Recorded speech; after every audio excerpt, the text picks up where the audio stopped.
All right, this video goes out to Michelle, and she's trying to play with basically dual axis, measured values, and um, when you're getting into kind of this level now where you're trying to overlay different types of data, it starts to get more complicated. All right, now here's one of the problems, and I'm going to separate these out so I can show you what she's trying to do. Um, you have, ignore this bottom part, right?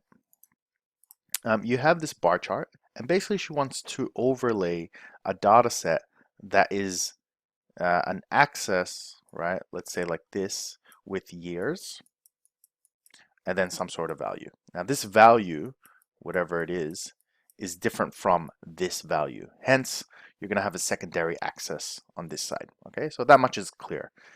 The problem is that her two data sets are different granularities. Now, what does that mean? The lowest granularity of this one at the top, let me get out my drawing tool. If I show header, right, and let's get rid of this one, is the lowest granularity isn't actually year. It's these three at the bottom. Okay, so it goes all the way down to these three. The visualization she wants to have is overlaid on top looks kind of like a line chart like this, right? But the line chart, the lowest granularity isn't this one. It's actually it's actually years. So they're at different levels of detail, and it's very difficult to overlay them. Even just in my mind physically, how the backend data does it, it can be quite difficult. Yeah, you can probably do it in Excel and stuff, but in terms of Tableau, there are certain things you just can't achieve, right? Now, if I got rid of these 3 days, then yeah, they would be the same granularity and you could do it no problem. So instead, what I recommend is just splitting them up, right? It may be a change to how people usually see the same data, but it may actually, be a little bit easier to read. Who knows? So what I recommend is if we go back a bit, right? So we can keep the original. Oops. This one, I'm going to duplicate it. I'm going to duplicate it twice. One for the values and then another one for the measure values.